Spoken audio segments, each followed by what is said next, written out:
Hello and welcome to My Xbox and Me, episode 401. I am one of your hosts, MC Mother Trucking Fixer, alongside the one and only Matt P. Oh wait, he left us again. For we did 400, and he was like, "Yeah, whatever, I'm done. To be fair, circumstances were really not in his favor this week. What happened this week? He said he couldn't do Friday to Sunday, and then the day he was gonna do it, his train got fucked, didn't it? Yeah, because somebody got hit by a train or something along those lines.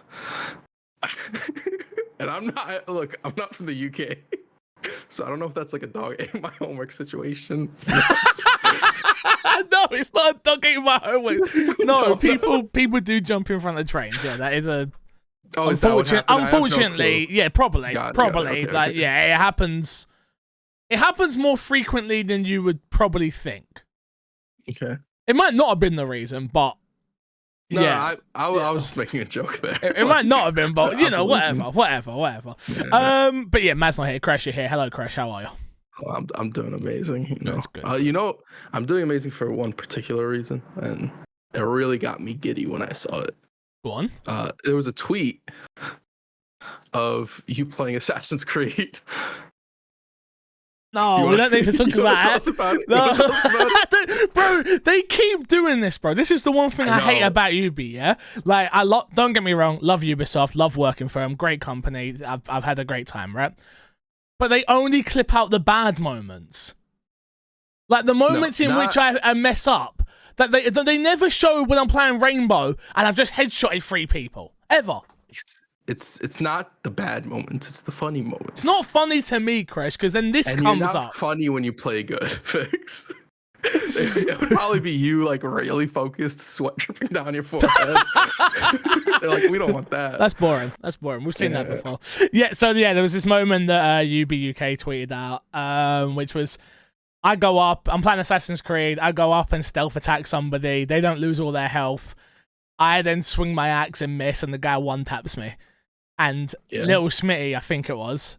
It was. Little Smitty, who tagged myself, Crash, and Matt, I believe, or it might just be me and Crash, saying, I can't wait to hear. What was he? I don't know the exact thing he said, but he said, I never want to hear MC Fixer say that Crash is trash at video games again. Just true statement. I don't think you can anymore. It's not fair though, because I stream, so there's moments of me doing dumb stuff. There's no moments of you doing dumb stuff because you quit streaming. I'm just gonna tell you right now, Fix. I've not deleted a single one of my clips. So, if you want to get back at me, you can go look for some. No, I'm good. Okay, then. If you didn't know, this is My Xbox and Me, our weekly Xbox podcast, right here on youtube.com/MyXboxandMe and all podcast services. I reckon we are one of the longest reigning Xbox podcasts out there. I reckon I might work that into the title. Gotta be, right? 400?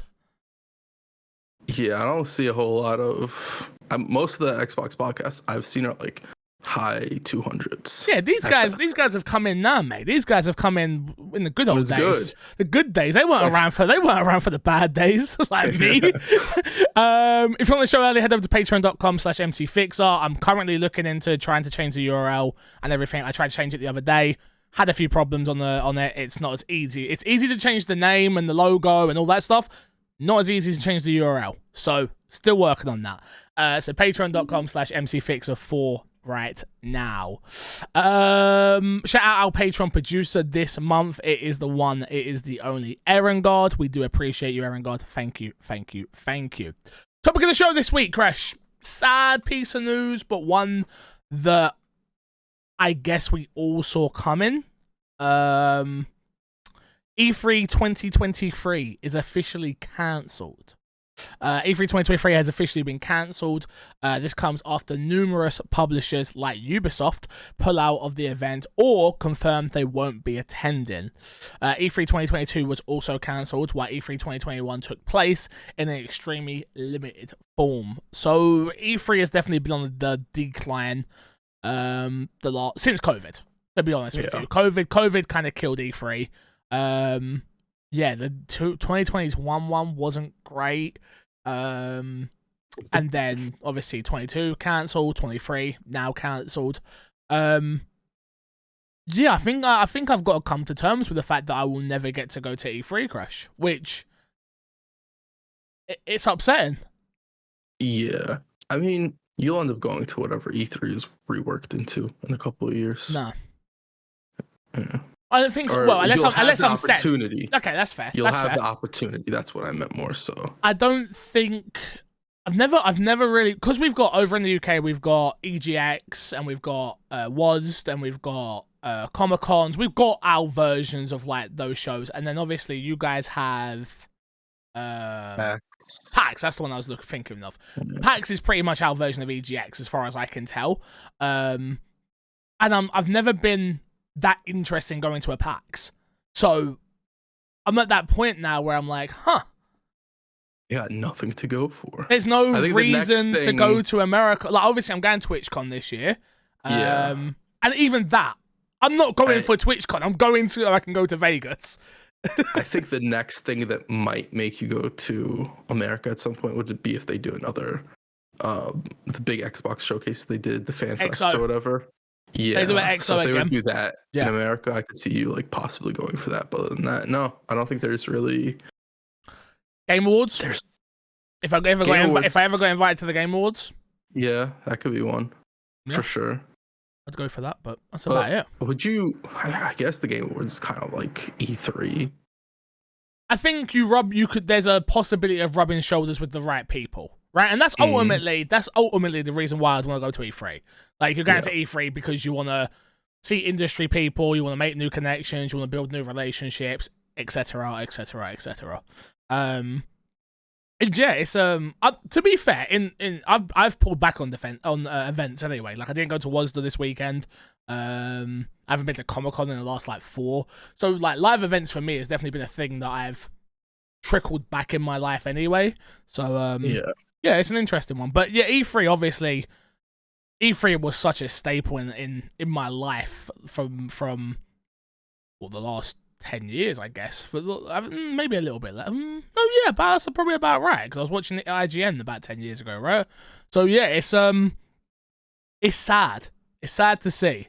I miss, as much as I hated doing those weekends, I miss those weekends of 4 days of just pure energy drinks and staying up for ridiculous amounts of hours and reaction content and that. And it looks like that will never be a thing again, which is a shame. Yeah. It was such a unique thing to experience, especially not even when it was a whole weekend dedicated. Not how it's done, not how the summers are done now, and there's multiple game shows and it's not just E3. But it was just E3 and it was those 3 days. Right. It's like, these are the showcases you're getting. Bethesda, Xbox, PlayStation, Nintendo, UB, EA, sometimes a Square Enix. Yeah, and it's not like it was like, okay, you got 2 hours a day. It's like whole day events every day. Yep. So it was really fun, especially when we would cover it as well. Yeah, but it is what it is. I think ultimately, if I'm being honest, for the industry as a whole, it's way better that it's not the way it is. Yeah, well, I think what we've seen is kind of, especially with this last, was it GDC that had all the Unreal stuff? Yeah, we've seen sort of GDC slowly more prominently take what E3 used to be about originally, which was just a tech showcase more so on games and stuff like that. Yeah. And stuff that's more so interested to investors and things like that. And I feel like GDC has sort of somewhat stepped into that, especially with this Unreal stuff. That as far as even showcases, E3 was getting outperformed and outdone by people. I think Game Awards last year was better than E3. I don't know if I would say Summer Games Fest, because Summer's Game Fest. It's funny you bring up the Summer Game Fest, Chris. Shout out to Jeff Keighley. Did you see the email that went out about the Summer Games Fest the summer's not cancelled? Yes. I think it's petty as fuck. It's petty, but kudos to Jeff Keighley. And here's what I will say. Jeff Keighley has always kept the same energy. I've seen a whole lot of industry people and content creators and people just who like to talk online, talk all this ish about E3 and stuff. And then, oh man, I'm so sad E3's gone. It's such a shame E3's gone. Da da da da da. And it's like, you guys aren't keeping the same energy. Jeff Keighley at least kept the same energy the whole way through. He's never dropped this. He's never dropped the mask. Nothing. Something behind the scenes must have happened, right? Like, he must have went to them and been like, look, I can do this 10 times better than how you guys are doing it. Because remember, he did the YouTube thing he used to do at E3. He used to run like the YouTube live, the YouTube gaming section thing of it. I wonder if there was a conversation that was had before Summer Game Fest became a thing, where it was like, look, guys, you guys suck at this. I'm amazing at this. Let me take care of this. And they were just like, Jeff, you're an idiot. No thanks. And now he's just like, any opportunity he can to rub the salt in, he's doing it. There's definitely some bad blood there, but I was dying when I saw that. Yeah, just like, damn. But yeah, Summer Game Fest isn't cancelled, nor is Game Awards won't be cancelled either. So obviously we've got those two big shows to look forward to. Ubisoft Connect is obviously still confirmed, so you've got that. Xbox have already confirmed their showcase, and the Starfield one before that, if I'm not mistaken. Well, the Starfield one's like the day before or something. Like that. Like, got you. Right next to it. It's not like gotcha. Yeah. I'm sure Nintendo will still carry on popping out their Nintendo Directs, and then PlayStation are. Honestly, I don't keep up with PlayStation anymore, so I don't even really know. I'll be honest. There's a rumor. I think this rumor, I don't want to say who it was because I always mess up whether it was Jeff Grubb or Jez Corden.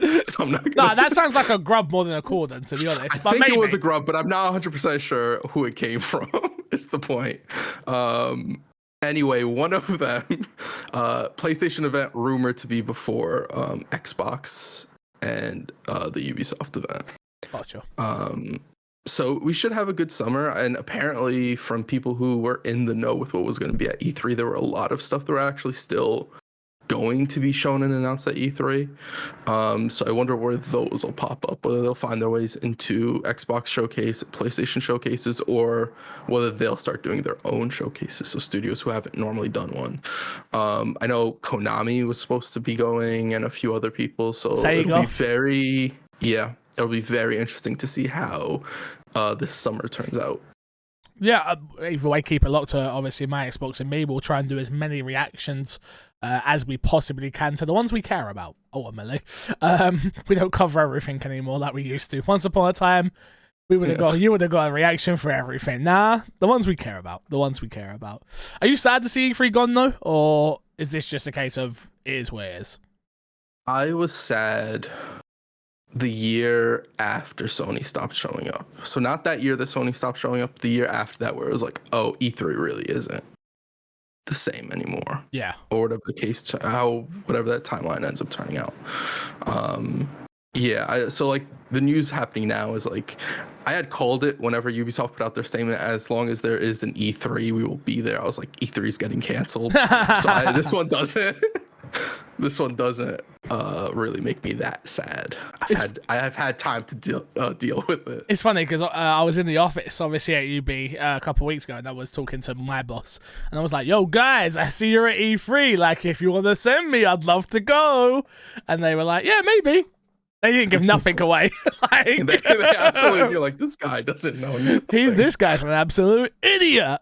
But yeah, rest in peace to E3. I think this is it, though. This is it. Like, there is no next year, and I think this is it. Like, I think E3 ends up getting reworked down the line, and it ends up popping up more. But I think they really, even if they want to do it, no matter what, I think they need to let it go away for a year or two, at minimum, just to sort of let people forget what E3 was, so that you can reintroduce people and people are just hyped because they haven't had an E3 in so long. What is E3 now, though? And if you let it go away for a couple of years, that'll be 5 years we haven't had it in. Yeah. Okay. Let's go into what's been in our box, bro. What have you been playing this week? Well, nothing. No? Nothing. Bro, what the hell? I'm in a little bit of a gaming rut right now. I sat down to play games, and every time I sat down, I was just like, I don't want to play this. I don't want to play anything right now. So I'm happy to tell you that I got. I know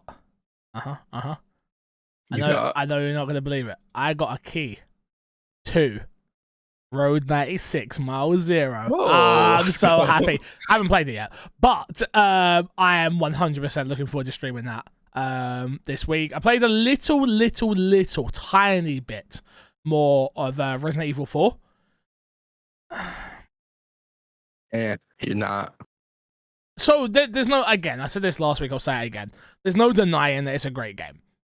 There's no denying that. There's no denying it's a great game. You're going to play it. I think you're going to either side with me or you're going to side with the internet. Either you're going to say this is such a good game, 10 out of 10, well worth it, or you're going to say it's a good game, but for a Resident Evil game, it's just not what you expect. And yeah, I messaged Full Metal, put something in my Discord the other day. He said he's finished it. He's a huge Resident Evil fan as well. And I said to him, does the story change at all? And he said a tiny bit, but nothing major. And that even more so was just like, you know what? I'm just not in a rush to play it. Haley didn't even know it came out. Haley was like, wait, that Resident Evil game came out? And I was like, yeah. He's like, and we're not playing it? And I'm like, You know, I want to welcome you to the side Fix, the side that is not a fan of Resident Evil anymore. No, that's not true. I'm not. Nah, not you're not a fan of Resident I'm Evil. not. No, that's not true. I'm not a fan of Resident Evil. I'm just. I don't know the last time. The last time one got me excited. Yes. That's fair. That's fair, but I think just like anything, right? Like you're waiting for. I'm sure Final Fantasy fans don't love every single Final Fantasy that's come out from 0 to yeah, but you know 16. The difference between Final Fantasy is that every single Final Fantasy is completely unique and not tied together. So is Resident Evil at this point, to be honest. I don't know. Well, play 4. Wait until you play 4. You'll be like, this has nothing to do with. I got Leon. Yeah, but it's the same universe. That's true. Yeah. No, I get what you're saying. I get. You're not wrong. You're not wrong. I just think, though it is beautiful, though it looks spectacular, though it's just, I just wanted them to. The problem is, I have my concept of what I want, right? And they're never gonna do what I want. And every time I play these games and it's not what I want, I go, Yeah. So it's tough because, like, I feel like they're going more back to the way Resident Evil was when Resident Evil 5 came, where it's more like the action-y focused type of games are more popular, especially Resident Evil 3 Remake. There's a story we'll cover in a little bit that sold 3 million copies, fastest selling Resident Evil in a minute. It's like maybe they do remake Resident Evil 5. Well, let's bring that in now. Let's bring that in now. Okay. Because why the hell not? So yeah, for those who don't know, Resident Evil 4 Remake reaches 3 million sold in just 2 days. I'm not being funny or nothing. Let's be honest, yeah? This was always going to sell well. It is considered the best Resident Evil game of all time. It is considered one of the best video games of all time. Of course, if this game didn't sell well, I think we would be more confused and worried. I think Resident Evil 4 is the highest selling Resident Evil game ever. Probably. So yeah, it's no real surprise to me that like Resident Evil 4 is so. Oh no, I'm wrong. Resident Evil 5 sold 14.7 million. I was about to say. And Resident Evil 4 sold 12.3. But no, I suppose I was gonna make up Resident Evil 5 remake. Let's go. I mean, I know you're joking, but when it happens, I'm joking. Even as a joke, it is a legit possibility that Capcom just goes, "We'll remake Resident Evil 5." I think it's going to get to a point where there's no reason not to. Yeah. Like, even I 100%, like, Resident Evil 5 is not the best game. I would be interested in replaying a remake of Resident Evil 5.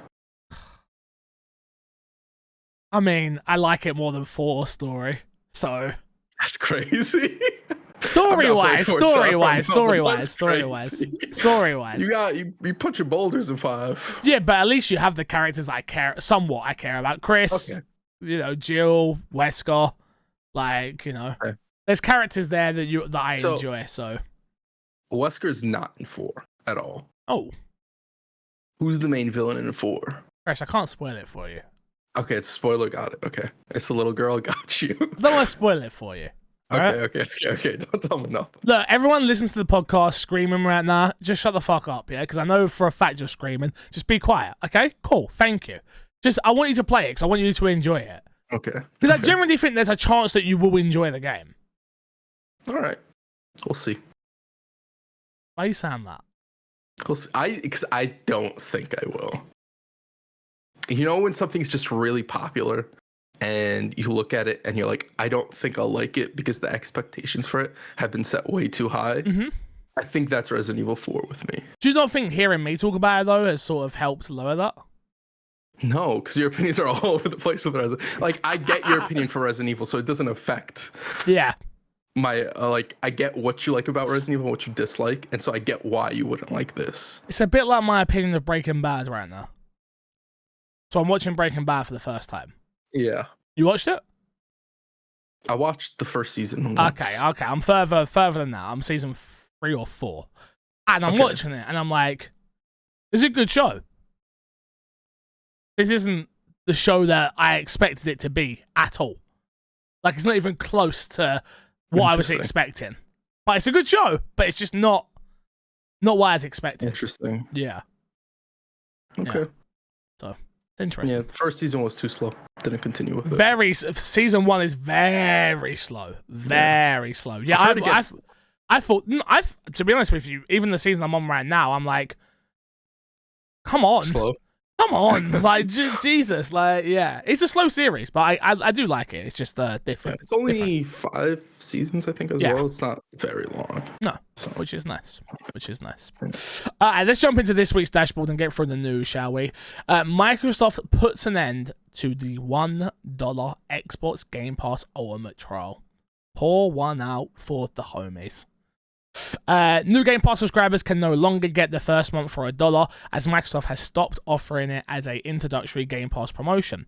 In a statement with The Verge, Xbox head of global communications Kari, I think, Perez confirmed that the offer is no more. Quote, "We have stopped our previous introduction offer for Xbox Game Pass Ultimate and PC Game Pass and are evaluating different marketing promotions for new members in the future," said Perez. We got a question coming from Reality who says, now that the £1/$1 Game Pass entry has stopped, do you think this will now affect subscription numbers? Yes. Yeah, I guess so. Because I guess they were probably a little bit inflated by people who probably didn't care too tough and would just make different accounts to get these. I'm sure me as a kid, I would have done this just to play my new favorite game with a friend or something. So I ultimately, yeah, because you haven't got that as easy access to getting into Game Pass. People will always figure out the easiest way. You can get Game Pass on Bing, right? Yes. So I'm sure there will be some people who are like, okay, I can't do the dollar thing anymore. I'm just going to go back to doing my Bing surveys and grinding the points. Yeah. Because a lot of people do that. So I don't think it'll be that drastic of a difference. But there'll be a difference. But I mean, the difference wouldn't have been anything that would have made a headline, right? Where they're like, oh, we have 1 million plus subscribers or whatever. It never would have messed with that. It wouldn't have been that big of a metric, I feel like. Yeah, I just think we all knew this was coming to an end at some point, right? Like this was, I think this was pretty obvious that it was about to come to an end. I'm surprised it lasted this long, if I'm going to be honest.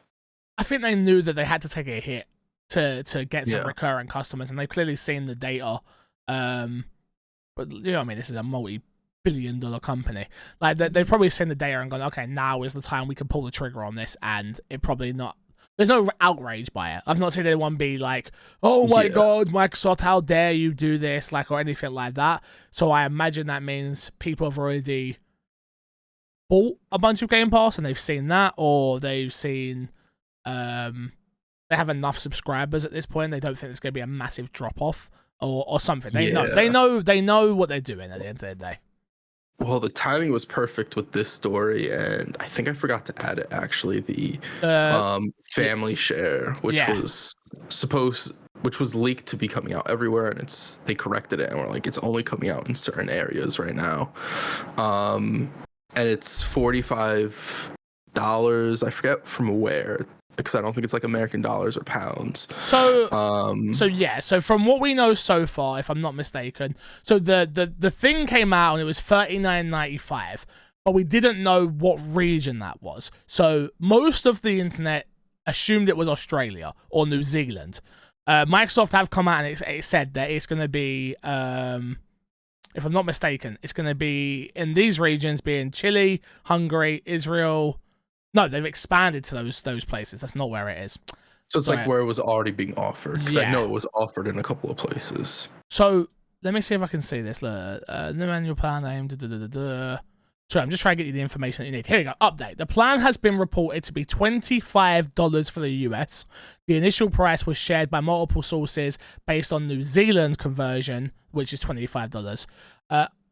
Update again. There's a second update to this story. Okay. This plan doesn't appear to be live in the US yet, so they have edited the title accordingly to avoid confusion. So yeah, at this moment in time, from what we know, Ultimate plan's going to have Ultimate benefits shared amongst 5 friends and family members, including friends and family outside of your household, to enjoy, obviously, Game Pass on any console day one.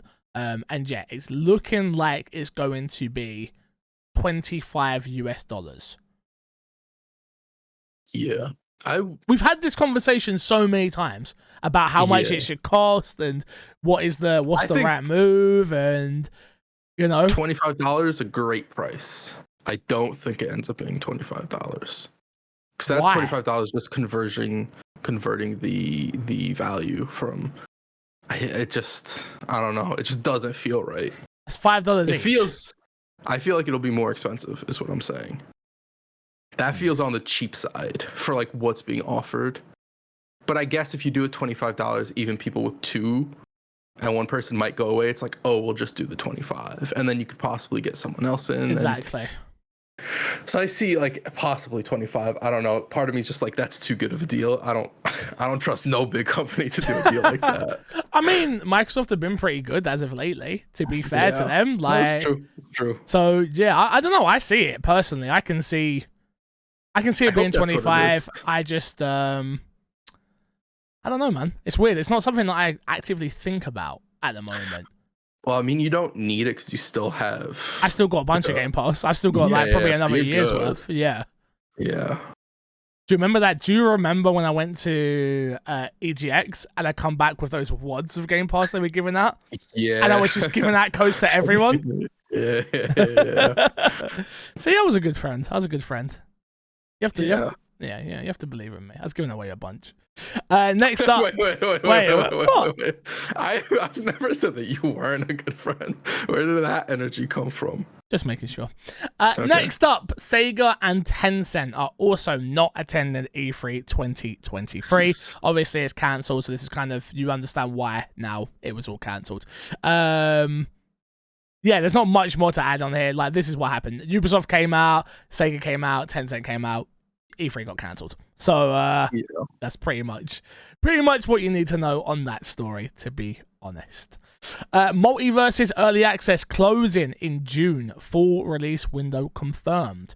Warner Bros. Games and Player First Games have announced that early access for Multiverses will be closed June 25th and will aim to launch the full game early 2024. The announcement was shared in a blog post on Monday, thanking players for participating in the open beta for Multiverses and calling it a stepping stone for the next phase of Multiverses. I didn't realize it was in early access. It was in early access, yeah. And then I went back and looked at the fighting game of the year, and I was like, Multiverses shouldn't have won that. I don't think early access and beta games should be able to win awards. Yeah, weird one. Yeah.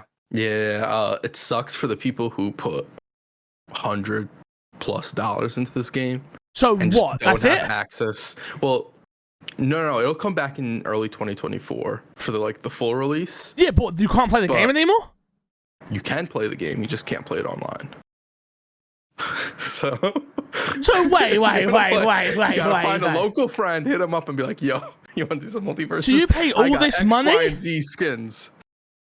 Yeah. This seems weird. This made me realize that I need a board to set things that are allowed to like a Congress type thing for gaming, to be like, that is not allowed in gaming. No more getting money from people in betas. Like, that's just grimy and weird, especially when the possibility of something like this can happen. And this, I want to add, is more so a WB thing than it is a player first games thing. Yeah, of course it's a look. Yeah. This is. Let me break this down for you all. Multiverse's player count is at the lowest it's been. We're gonna take something away from you, so then when we bring it back, hopefully it spikes our player base again. Yeah. Another thing that's important to know is when Multiverses came out, they only had 12 employees. And so when the game released, those employees had to go from developing the game to supporting the game in an online structure as well. So it's like hard to manage all those resources. So like, I think part of this logically makes sense of like, oh, we're going to shut down and put all our focus in making new content and getting that content pipeline working instead of half focusing on fixing problems in the game. Yeah. On top of online just sort of deteriorating like the net code and stuff like that. So I do get it. It just sucks so much that this is what's come of it, especially for the people who actively played and put money into the game. But I do think for people who want this game to exist long term, this was probably the best move for the game. Yeah, no, I agree. I do agree. It's just weird. I didn't realize it was an early access game. Very interesting. Very interesting. Next up, God of War inspired Teenage Mutant Ninja Turtles: The Last Ronin game in the works. The hit 2020 comic series Teenage Mutant Ninja Turtles is being updated as a video game. I want to make that very clear that Teenage Mutant Ninja Turtles was way popular before 2020. Just so the way that this is written makes it sound like it was. No. I understand it's the comic book version of whatever this is. I understand that. Yeah. But the way that was written makes it sound like it was only popular in 2020. Yeah, I was watching Teenage Mutant Ninja Turtles when I was a child. Watch yourself. Nice. It was so big back in the day. Nice. Cartoons, TV shows, games, movies. Just making that clear. Everything. Just making that clear. Okay. Polygon broke the news in an interview with Doug Rosen, Senior Vice President for Games and Emerging Game Media at Paramount Global. While the developer involved is still being kept under wraps, Rosen indicated the goal is to create a AAA action title that draws heavily from the comic book source material. I didn't know this game was even in the works. So no, I think this is a new announcement. I think this is very cool. You think so? I think so. You don't want a modern day Teenage Mutant Ninja Turtle game that's good. Do you know what I think I want? And I don't know if this will be it or not, I want an adult version of Teenage Mutant Ninja Turtles. That's what it is. That's from what I'm seeing, that's what it seems like it is. But I'll wait until I see it. That's fair. It's also, it won't be multiple turtles. I think that's one thing that is very important to say. And I think for some people that'll be like, I want all 4 of the turtles or I want none of the turtles. But I'm excited for this. I get it. It definitely has the possibilities of being good. We'll have to wait and see if it is good, but it definitely has the possibilities of being good. We don't even have a studio attached to it right now, and I think that plays such a big part in it as well. Absolutely. So, we'll see. We will see indeed.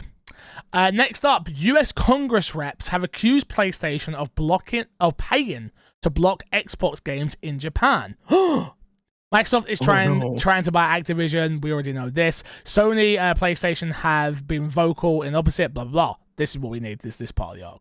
However, US Congress members are now asking why Sony, a Japanese multinational, thank you, enjoys such a large market share in its domestic market, armed with claims that the firm has actively paid to block Xbox versions of games in the region.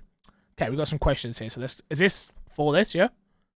Yeah, those Perfect. questions are for this. All right, so the first one comes from Top Lift. With the acquisition, ABK, edging closer. Oh, the Activision stuff. Okay, sorry. Just edging closer. Yeah. Hey, allow me. Do you think when the deal closes, we will see the price rise across the board for Xbox, including Game Pass and consoles? Again, we've already seen Game Pass now go up in price, really, with the family plan and things like that. I don't think the Activision stuff will change any of that. When the hell did we ABK? When did that become the abbreviation? I don't know. I've been seeing it recently. I haven't seen that. Blizzard. Yeah, Kings, I get it, but I've never seen it abbreviated like this. Yeah, I haven't seen it. I've seen it for like the last couple of months or whatever. Whenever this deal started going through is when I started seeing it. Before that, never seen it. Reference like that. Well, is this a question or this might have been covered before? I vaguely remember it being talked about in a sidebar on the show. But assuming Microsoft acquires ABK, I hate that. I hate it. I'm letting you know now. I hate it. I hate it. Activision, Blizzard. That's all I'm saying. What do you think are the odds we'll see a new Spyro or Crash games? And which Microsoft-owned studio would you like to see get a chance to tackle the new game for those iconic IPs?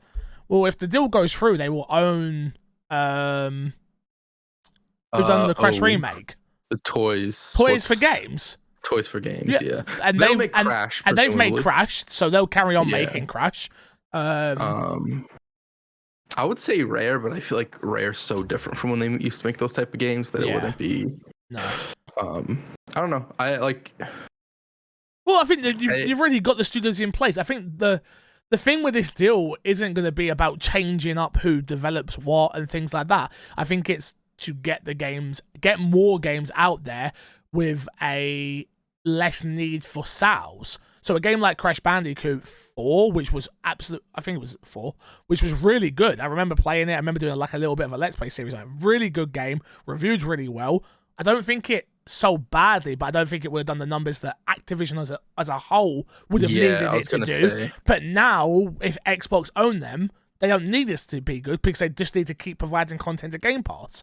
So I do think when this deal goes through, you'll see games like Spyro because Xbox need more IPs and they need a different plethora of games in which they put into Game Pass. They need more family games. They need stuff like Spyro. They need stuff like Crash. That's why they're trying to buy Activision. I know that it's Call of Duty mainly. We all understand that, and we understand they're trying to get in the mobile business. Yeah. But you've got to look across everything here. And Activision own a lot of IP that people still like and enjoy. Yeah, I think the great thing about this also is it allows them to make a shorter Spyro or Crash experience that doesn't need to be like, hey, we need a full-fledged $60 game. And it's like, okay, we can make a $20 experience with these games.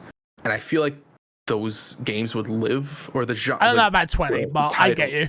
But yeah, like that cheaper range, 30, 40, whatever the case is, whatever they feel like they need for the game, where it doesn't have to be this big, here's $60 worth of content that half of it ends up feeling like it's a forced content, and you end up forgetting about the game after a week. I think the way I look at it is Hi-Fi Rush right now. Yeah. That type of length, $30 game. Yeah. Perfect. Those are the experiences we're going to need. Amazing for Game Pass, and it looks good. But I don't know. The Spyro stuff is Spyro. I can see happening. Crash, I can see happening. A lot of legacy IPs, I can see happening. To take it a step back to the actual news story, though, Crash, this doesn't surprise you in any way, shape, or form, though, does it? Let's be honest. That PlayStation might be stopping games from hitting. I don't. This conversation comes out from people I think don't even understand gaming, because from my understandings, they're just referencing exclusivity deals, which you can argue any exclusivity deal is blocking it from other platforms. But I wouldn't argue that it is blocking it from other platforms, if that makes sense, right? No, to me it definitely is, but it's just a part of the industry. It's part of business. It's a part of business at the end of the day. Yeah. There's nothing you can really do. It's also I also don't know how much they're taking into account. Some studios just don't make games from Xbox, especially like Japanese studios, because games don't sell well on Xbox for them. I don't know like how much information they've gotten and all this stuff. And generally, when it comes to video games and tech, people in Congress generally don't know what they're talking about. So it's sort of a case where like they make a point, but I don't know if they're making the point for the right reasons, right? No, I agree. It's a... Bro, I'm so over this. I'm so over the Activision deal. It should be done soon. Should be done soon. I think, what was it? It was supposed to be done by May. Didn't Japan come out like the other day, like approving it? Japan, like after the story broke, yeah. like a couple of days later, Japan was like, "Yeah, we're all okay with the merger," which is like, okay, cool. That's a big. That is a big pillar, though. That is a big pillar. It is. Yeah. But like this, but as far as the U.S., like the U.S. has had people on both sides, like making arguments, and every time it's like, I don't think the people talking about it generally really know what's going on. They just want to appeal to a set of people, which is like, cool, whatever. I just want this done with. Okay. Let's jump into Fixers Sat this week. We only got one question. Wow. There might be more because I added the questions when we were going to record on Wednesday. Oh, okay, that makes sense. So. All right, first question. Origin Cookie Man says, with the passing of episode 400, what is the story of the Potato Squad? In the game inspired by the story... Wait, what? What is the story of the Potato Squad? In the game inspired by the story of the Potato Squad, what is the genre and who is the main character? Oh, okay. The Potato Squad is a very weird thing, to be honest with you. So... The reason I said it was a joke, and the reason it comes up is because, so when I lived back at home with my mum and Haley and stuff, in the morning, instead of saying morning, we would shout, potato! And somehow that came up in conversation on the podcast. Go on. Yeah, and then you were like, at the end of the podcast, I was like, listen to the whole thing. Yeah, exactly. And then at the end of the podcast, I said a few times, just tweet us randomly potato if you made it to the end of the podcast. Because to me, it still baffles my mind that anyone would sit there and listen to us for a whole hour and a half, like whatever. Especially during the end spiel when it's like, oh yeah, what you got to promote or whatever. Yeah. That's usually where I feel like I as a listener at that point too now. Not gonna lie. At that point the podcast would be over. Maybe I'll tell you what I should do. Maybe we should change it. It's just like each week we should change the word to see who makes it to the end of the episode. That's what it was supposed to be. Oh, that makes sense. We just never changed it because I don't think we ever expected to get a potato response, you know? Oh, yeah. So the story of the Potato Squad isn't what you actually wanted. You wanted us to come up with a story of a game. Yeah. I'll be honest with you, Origin Cookie Man. You're way more creative than we are. Absolutely. Like, I don't know. Give me Gears of War, but they're potatoes. Gears of Tots. Give me Gears of War, but they're potatoes, all right? A serious answer and you laugh at it. I'm sorry. That's I'm sorry. Moving on. With, again, from Original Cookie Man, with, okay, yeah, I don't know what, I'll ask. With such a broad and diverse range of winners of all shapes and studio sizes in 2023, are the BAFTAs the gold standard in the games industry? No, because I didn't watch it. And I wasn't invited. And absolutely not. No. The BAFTAs is the pretentious award show. The Game Awards is the fun award show. Pretentious? Yes. Interesting. I think you make an argument for the opposite as well. I'll let you know right now. I would feel out of place going to the BAFTAs. That's because you have to dress up. More so you have to dress up all fancy, and you have to. You got to do that for the Game Awards. 100%. I reckon there's more chance of me getting in to the Game Awards in a tracksuit than there is in the BAFTAs. I don't know about that. Brother, I'm telling you. Here's what I'm telling you. You're going to go in a tracksuit and you're going to be walking down. You're going to be walking in all happy, like excited, like, oh yeah, I'm at the Game Awards. I've got the best. No, wait. I've got the best. You're going to, behind you, walking by, you get a cold hand on your shoulder, sends shivers down your whole body. You're shaking. You look behind you. Who is it? Jeff Keighley. Jeff Keighley's there. What you doing, my man? In a tracksuit? Crash. My ad revenue. Crash. You will never see a kid get on stage and start talking after the final awards been given out at the BAFTAs. You did at the Game Awards. Yeah. But you wanna know what's special about that kid? He was dressed nice, Fix. That's true. He wasn't in no jumpsuit. That's he was true. Dressed nice. That's true. No, honestly, the gold standard. No, I'll be honest with you. I don't pay attention to the BAFTAs. From a game development point of view, more than likely, like as a studio, maybe one day we'll get on a developer and speak to them about it. But from a viewer's perspective, absolutely not. It's not the gold standard. No, the Game Awards. I also don't think there's that big of a variety in what was won and it wasn't, like the winners between both. Also, like, nothing is the gold standard. Everything can improve every year, all the time. No gold standards in anything. Gold standards are toxic and end up corrupting any place or thing you try to do. Don't ever try to live by gold standards. Just try and improve yourself day to day, thing to thing. All right, fucking Buddha. What the fuck's wrong with you? There you go, Fix. All right, fucking hell. Gold standard. All right, moving on. A Wild Army says, we all know how disastrous this game's launch was, but seeing it rebound dramatically like this makes me wonder if developers/publishers will learn the wrong lesson about pushing out unfinished games with the logic of we will fix it later. What do you think? What do you all think about this situation? Is Cyberpunk a unicorn whose rebound can't be replicated, or is it setting a dangerous precedent for the industry? That's a good question. It's actually a good question. I think it's a unicorn. To be honest with you, I don't think there are. You got to remember how long Cyberpunk was in development for. Number one, like that game was in development for a really, really, really long time, and clearly the scope just got bigger and bigger and bigger and bigger, and then celebrities were added and things like that. But ultimately, I do think it was a unicorn. I don't think I think the industry has learned, and the audience have spoken. It's not like Cyberpunk came out, reviewed really well. Look, okay, let me put it like this. If Rockstar came out with GTA 6 and it was in the same shape that Cyberpunk was in, I think they could have the same bounce back. But to me, again, that would be a unicorn. Yeah. Because I don't think that's setting a precedent, because I think setting a precedent is like anybody can do this and get away with it. Like your local game dev could do it and get away with it. No, I think the only way these big companies can do it is because they have budgets that are ginormous, and they have a product there that people do care about in a big way.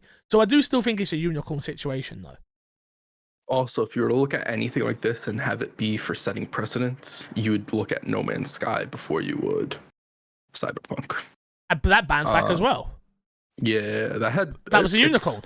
I see everybody nothing but positive about No Man's Sky nowadays. Not a single negative thing. So a very, very big bounce back. Top of that, Cyberpunk had the TV show, which helped it a lot, and also CD Projekt Red.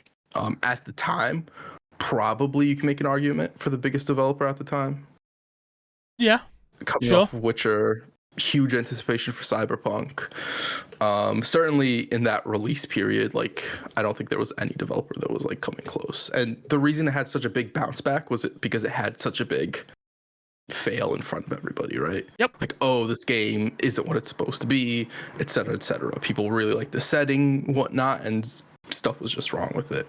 On top of that, similar to the Multiverses developer, it really is the higher ups that are kind of at fault with this as well for it crashing and burning in the first place. Like, see, because of what Cyberpunk turned out, it's like, oh yeah, if they had given it a few more years to bake, that game probably would have been great on release, or good on release at least, right? Yeah. So all that tells me more so is just, if there's a game and you guys think it's going to be good, just keep hands off of it. But money's involved, and you can't keep putting money into a game, unfortunately. No. At some point, it's like, we got to see some returns. But no, I don't think this sets a standard in the industry. Agreed. We'll end on this one for an Anubis, who says, with E3 gone again, what do you think they could do to make a comeback? How could they adapt to be relevant again? I don't think you guys realize it's not so much about being relevant. E3 is very relevant. It has a viewership. It could have still had a viewership. It's not the show itself of E3 that's the problem. It's the floor space and things like that. And ultimately, right now, the world is just in a very expensive place. Yeah. I remember, I can't say names and stuff like that because it was all off the record being told, I guess, technically. But I remember like being told how much floor space cost at like Comic-Cons and things like that. And I'm talking, and that wasn't E3, that was Comic-Cons in the UK, which is way smaller than an E3. And I'm talking people getting quoted £250,000 for floor space. Expensive. For floor space. That's no, that's just to have the floor space. Yeah. That's not to put. You haven't paid for the booth yet. You haven't staffed it. You haven't got the product to promote. You haven't got the gigantic area. You haven't done anything to this space yet. And ultimately, game companies, it's not about being relevant again, because I think E3 is very relevant. Even us talking about it as topic of the show proves its relevancy, right? Yeah. It's how do they make a comeback? I don't think they do, because they no longer have the publishers anymore. Game companies no longer want to waste their money on something that isn't a return on investment. Yeah. And having some and that's ultimately at the crux of what it is having a few journalists come and play the game early at their fancy booth and giving them away some free swag no longer is a viable business model. And that's what E3 was. Yeah. I mean, you have to get a return on investment in some way. Well, and people know demos shown, on the right? show floor. They've shown they don't need it anymore. Like, oh yeah, why would we need this influencer or journalist to play the game this way when we can send demos now to companies? Everyone's worked from home. We all have. I'm sitting. I know I'm a different case, but I'm sitting here with 2 PCs. One's got a 3090 in it. I've done preview events now with UB and other companies where they've streamed the preview to me and I can play it. Like, why would they don't need that feedback that way anymore. Like, it's just no longer viable. So I don't think there's a way for E3 to adapt. The only way they can adapt to make a comeback is to get the publishers back on side, and that's never going to happen. PlayStation don't want to turn up to their show anymore. They didn't want to turn up when it was still popular, so they sure as hell don't care now. Xbox want to do their own thing because they have the Nokia Microsoft Arena or whatever it is. UB have seen that they can do their own directs and have the exact same return on investment, if not better, because they're not paying out all that money. It's a different landscape now. Like, yeah. It really is. The only thing I could see happening is, like I mentioned earlier, they go away for a couple of years and they come back and they approach developers and they're like, hey, do you want to have a game, a demo, whatever it is, for E3's return? That's the only way I think they ever get enough people on board and enough traction. Because if you don't have demos on the show floor, you have to remember they also opened it to the commercial for people and stuff like that, right? If you don't have enough people on the show floor to sell those tickets, the reason they did that was to be able to afford the space. Mm-hmm. People aren't going to go, or people are going to go and they're going to be like, well, this isn't what I wanted. This is an E3. I want a refund. To make sure that experience is what it should be, they need enough games. And I think there are definitely studios that if they're gone for enough time, it's like, oh, a return to E3, that's a great time to have our own big business, especially if they return in a somewhat smaller format, not smaller in terms of venue or something like that, or in terms of how big it is, I guess, but small in terms of the days it consists of, where it's like, instead of being a 3-day event, it is a 1-day event and work from there. And like make it a really good 1 day instead of spreading it out and not having necessary developers come and do their own show, but have one E3 showcase. That's like, what they're missing. Yeah, honestly, yeah. Because like if you think about it, even prior, like E3 wasn't from beginning to end great. No. Ubisoft and EA were generally year after year stinkers of the show. Yep. You know, they had a couple of good games, but for the most part, they were a little lackluster. If E3 goes and in 3 years they come back and it's just one E3 showcase with a day on the show floor and you get to play a whole bunch of demos and stuff like that, and maybe an extra day on there for like press and stuff like that, to play demos and stuff like that, I think that's probably their best chance. But even that's still a gamble with a whole lot of money to make it happen, because you have to remember, even with this, they are more than likely losing a lot of money just even canceling it at this point. Oh, absolutely. Right? Because usually when you rent out a venue, especially a venue like that, you still pay a cancellation fee, even if it's like, I'm not going to use the show floor for those days anymore. It's like, okay, cool, but we're taking 10% or whatever it is off top. If not, you still have to pay for the whole thing or whatever it is. We don't know the situation of whatever they were paying on top of like whatever other expenses you already put into it, right? Graphics, whatever you started putting, because a lot of that gets done social super team, blah blah blah. There's so much, bro. There's so much. Yeah, man. I don't. But I want to go on record. I don't think it will ever be relevant again. I think it's done. I think it's done.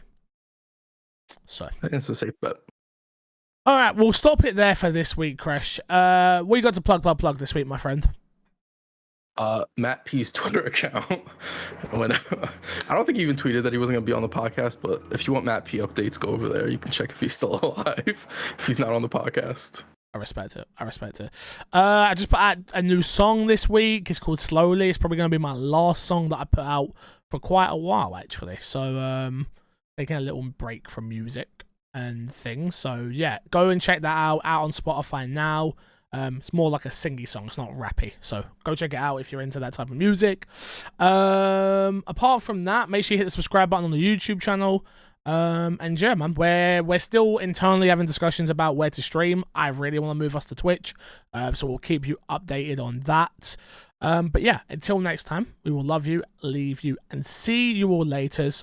Tomato. If you made it to the end of the show, tomato. Goodbye.